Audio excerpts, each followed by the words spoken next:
At 04:17 hours on February 15, 1944, Sergeant Leon McBride lay pressed into the frozen limestone dust beneath the shattered slopes of Monte Cassino. The night is thinning, not yet dawn but no longer dark. A weak gray light leaks across the ruins, flattening shadows and turning broken stone into pale shapes without depth. The temperature hovers at 36 degrees Fahrenheit, cold enough that the moisture in the air beads on exposed skin, warm enough that breath betrays a man if he lets it. McBride does not. He breathes through his nose, shallow and measured, lips sealed. He is lying inside the lip of a shell crater, blasted into the slope weeks earlier by German artillery. The crater measures 11 feet across, a rough oval, its downhill edge collapsed into a shallow shelf of chalky rubble. McBride has molded himself into that shelf. His body is angled slightly left, boots braced against fractured stone, spine curved to keep his silhouette below the skyline. He has not moved in 1 hour and 38 minutes. The smell around him is wet limestone and old cordite. Under that, something faintly sweet and rotten, cloth and flesh buried somewhere below the surface. 6 German scouts are moving upslope. They are spread in a loose arc, 15 to 20 yards apart, advancing in short, cautious increments. Their uniforms are darkened with dust and rain. Each carries binoculars, notebooks, thin wooden stakes tucked into their belts. One man pauses, kneels, and drives a stake into a crack in the rubble with the heel of his hand.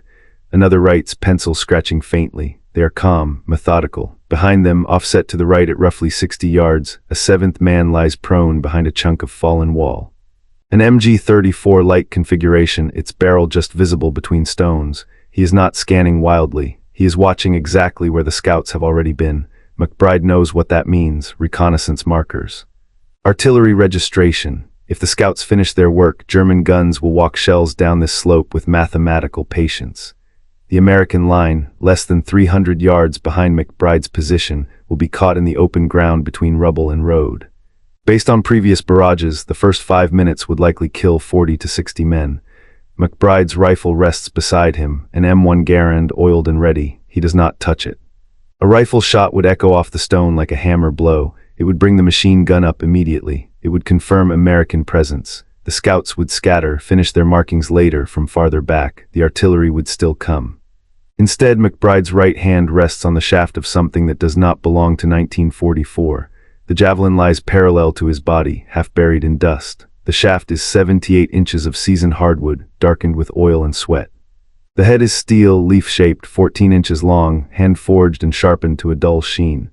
The grip is wrapped in cloth scavenged from a torn shelter half, stiff with dried resin.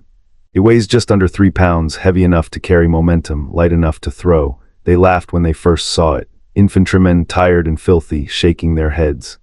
An officer with clean boots had called it pointless, said this was a modern war. McBride had not argued, he rarely did. He adjusts his fingers on the wrap, leather creaks softly. The wind is light, 3 to 5 miles per hour, drifting left to right across the slope. McBride feels it on the back of his neck, counts the seconds between gusts. He estimates the distance to the rear scout, the one kneeling with the map, at 90 yards. The elevation drop from crater to target is roughly 12 feet. The throw will need an arc of about 17 degrees to compensate. His forearms burn, not from effort but from stillness. A cramp tightens in his left calf. He ignores it, sweat runs slowly down the center of his back despite the cold, soaking into wool. A scout lifts his head suddenly, eyes narrowing as if he has sensed movement. The machine gunner shifts, metal whispering against stone. McBride does not rush. He chooses the rear man because the rear man feels safest, because the rear man is writing, because the rear man's death will take the longest to be understood. McBride draws his arm back.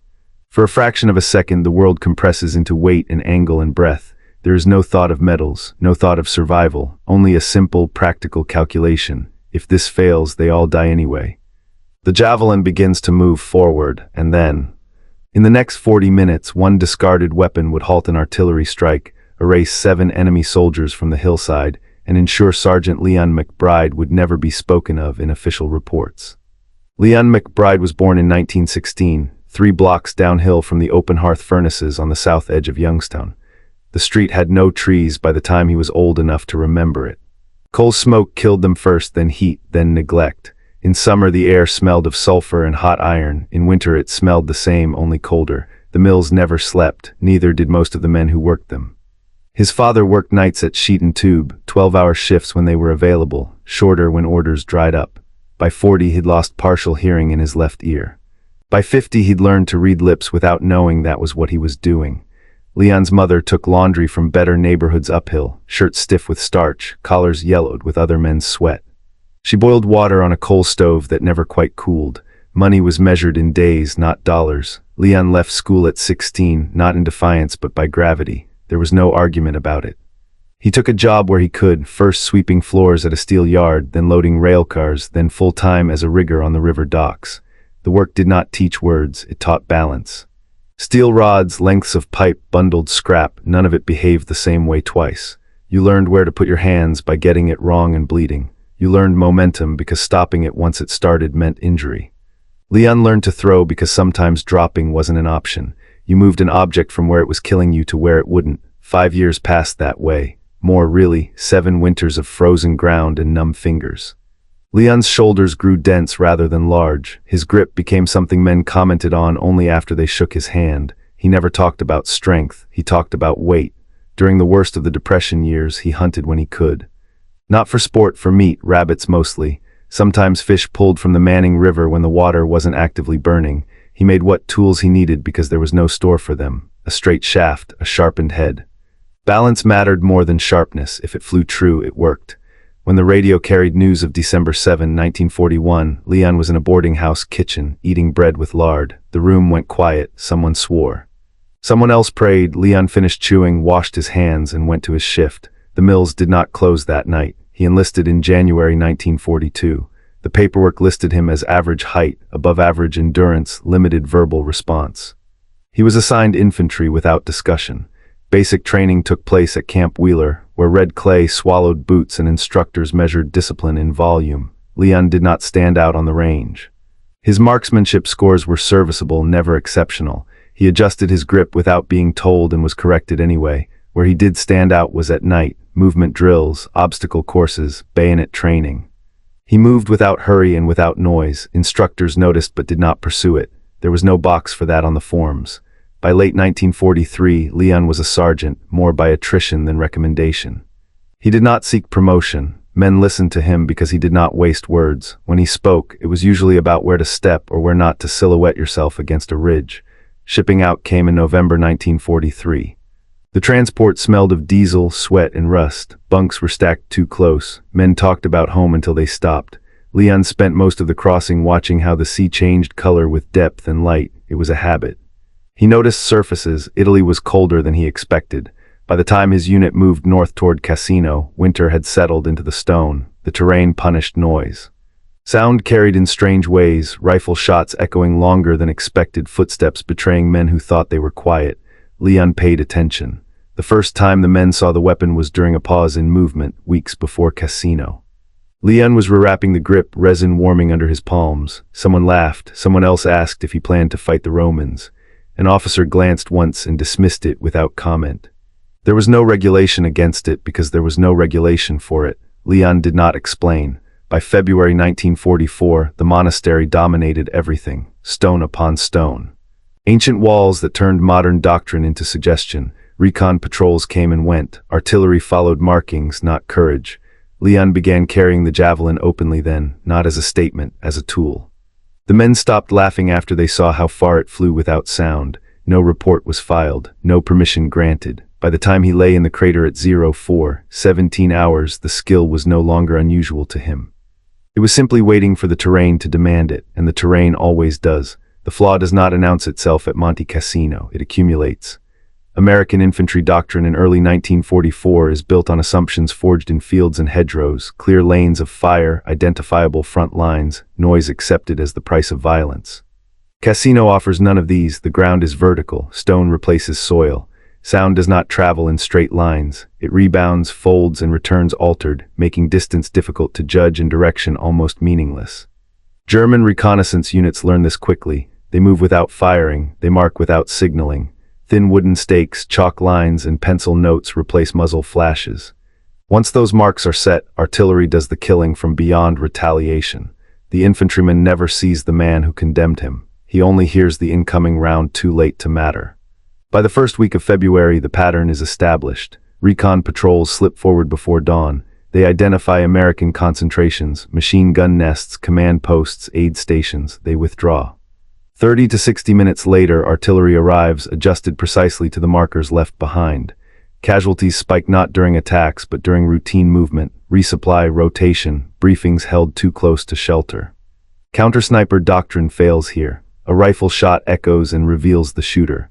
Mortars are slow to respond because observation is poor and targets vanish back into stone. Artillery support requires confirmation that never comes in time. The terrain eats certainty. On February 6, 1944, at 10:22 hours, Private First Class Arthur Bell, age 22, from Toledo, Ohio, is killed by a shell fragment that enters beneath his helmet rim.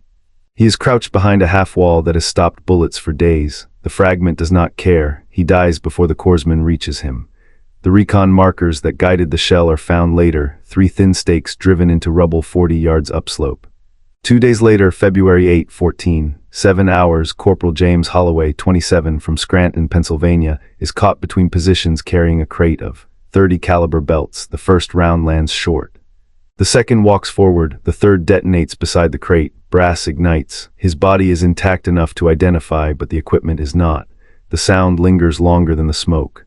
On February 11, machine gun assistant William "Red" Keene, 24, from Butte, Montana, is buried when a section of wall collapses inward after a near miss.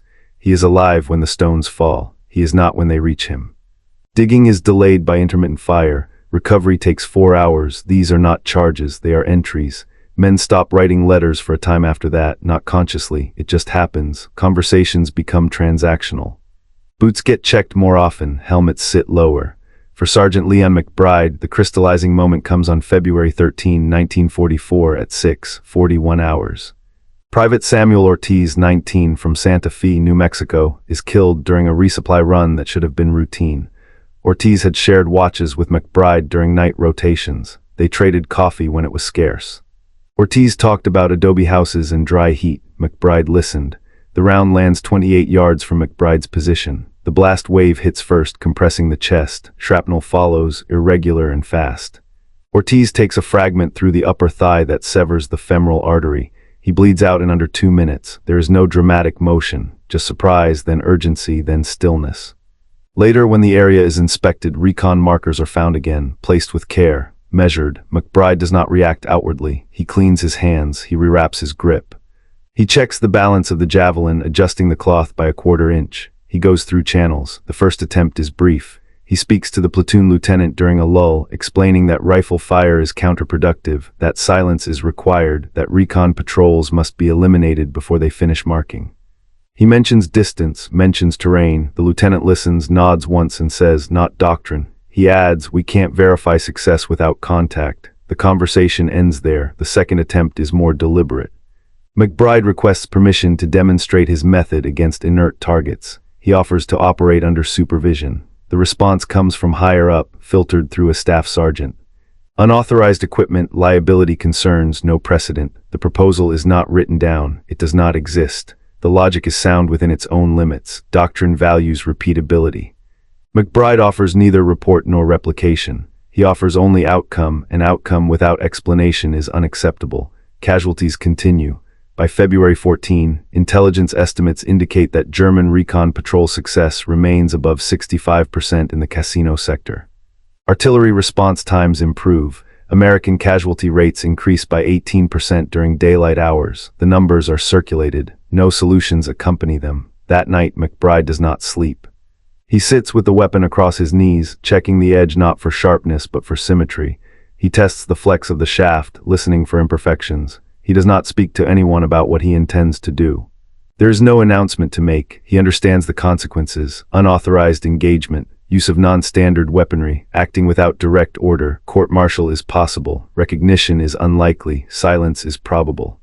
He also understands the terrain. At Cassino, the war is decided not by firepower alone, but by whether a man can act without being heard. Doctrine cannot adapt quickly enough. Paper moves slower than artillery. McBride positions himself where doctrine cannot reach him, forward, isolated, unrecorded. By the early hours of February 15, recon patrol activity is expected again. The pattern demands it. McBride prepares accordingly. He is not attempting to change the war. He is attempting to stop the next set of markers. The decision is not dramatic, it is administrative, made without paperwork. At 4:17 hours, he is already in the crater, waiting. The weapon is not invented in a moment of inspiration. It is assembled through subtraction. Leon McBride builds it from what remains when everything unnecessary is removed. The shaft comes from a hardwood shipping crate, dismantled behind a supply dump where rain has already lifted the grain. He selects boards by flex, not by sight, bending each slowly until the wood speaks back. One splinters and is discarded, another bends too easily, the third holds and returns, that one becomes the shaft. He cuts it to 78 inches, then trims again, shaving fractions until the weight settles at 29 pounds. He measures balance by resting it across 2 fingers, adjusting until the center of mass sits 14 inches forward of the grip. Forward heavy enough to carry through wind, not so far that it drops early. The head is forged from truck spring steel scavenged from a wrecked transport. He heats it in a makeshift pit, bellows improvised from canvas and wire. The steel takes shape slowly, leaf-shaped, a single raised ridge for rigidity. He hones the edge not to slice but to penetrate. Wool, leather, bone, those are the materials it must defeat. The grip is wrapped in cloth torn from a shelter half, soaked in pine resin melted over a ration fire. When it cools, it hardens without becoming slick. McBride tests it with numb fingers. It does not slip, he never names it. Testing happens at night, away from anyone who might ask questions. Abandoned terraces behind the line. Rubble slopes where no one walks. He measures distance by pacing, then by memory. 30 yards first, then 60, then 90 the limit. At that range, misses are common. He accepts that. One throw, one chance, that is the rule. He adjusts grip by a 1/4 inch, changes release angle by degrees he feels rather than counts. The shaft hums faintly in flight when it is right. When it is wrong, it slaps stone and tells him so. By February 15, the calculations are complete. The setup is not heroic, it is logistical. McBride selects the crater lip because it offers 3 advantages: a natural backstop, a low silhouette, and a downward firing angle. The geometry allows him to throw without exposing his shoulders. He memorizes sightlines, where rubble breaks, where stone darkens with moisture, where men will pause because the ground demands it. The environmental conditions are marginal. 36 degrees Fahrenheit, a 3.5 mph crosswind drifting left to right. Visibility fluctuates between 90 and 110 yards as dawn approaches. Any one of these could ruin the attempt. The odds are not favorable. For success, he must eliminate the rear scout without sound, then prevent any alarm before the machine gunner reacts. Failure probability exceeds 50%. McBride does not recalculate. He commits at 04:17 hours. The recon patrol enters the zone. They move as expected, spacing consistent. The rear scout kneels to right. The javelin rests along McBride's forearm, aligned with his shoulder. He inhales once, then exhales halfway and stops. The throw is not violent, it is controlled. The shaft leaves his hand cleanly, arcs shallow, and disappears into the gray. It covers 90 yards in under a second. The steel head enters just below the rear scout's shoulder blade, angling forward. The man collapses without a sound loud enough to carry. His pencil rolls from his fingers and stops against stone. No one notices immediately. McBride does not watch the body fall. He is already moving. The second target is mid-column, 70 yards, standing to adjust binoculars. McBride retrieves the javelin from the first body in 2 steps, controlling the shaft to prevent noise. He repositions, calculates wind again, and throws. The second man turns at the wrong moment. The head enters the side of the neck, severing the carotid. He drops, hands clawing briefly at air. Still no alarm. Confusion begins to ripple. One scout crouches, another looks upslope. McBride uses the pause, third throw, 65 yards, chest. The impact knocks the man backward into rubble. Stone muffles the fall. The machine gunner shifts. McBride knows this is the hinge. If the gun comes up, everything ends loudly. He changes approach. Instead of retrieving the javelin, he closes distance. 30 yards downhill, using the crater's shadow, moving when the wind rises. His legs burn. His breath remains controlled. He circles right, using a collapsed wall as cover. The fourth scout spots movement. His mouth opens. McBride throws from 40 yards, flat trajectory. The head strikes the sternum, driving through ribs. The sound is a dull thud. The scout falls forward face first. The machine gunner raises his head. McBride is already throwing. This is the longest shot under pressure. 60 yards, slight uphill, crosswind increasing. McBride compensates instinctively, adjusting release by feel. The javelin strikes the gunner high in the shoulder, angling down into the chest. The MG-34 remains unfired. 2 remain. They scatter, finally understanding. One runs downslope, one freezes, unsure which direction is safe. McBride retrieves the weapon again, hands slick now with blood and resin. His arms tremble with fatigue. The runner makes 20 yards before the throw catches him in the lower back. He collapses, sliding on loose stone. The last man turns, raising his rifle. McBride closes to 30 feet. He does not throw. He steps in, drives the steel forward with both hands, targeting the base of the throat. The man falls backward, rifle clattering uselessly. Silence returns. It has taken 37 minutes. McBride stands still for a long moment, listening. No alarms, no shouted commands, no artillery registration, just wind and distant guns firing elsewhere. His hands shake now, not fear, exertion, cold.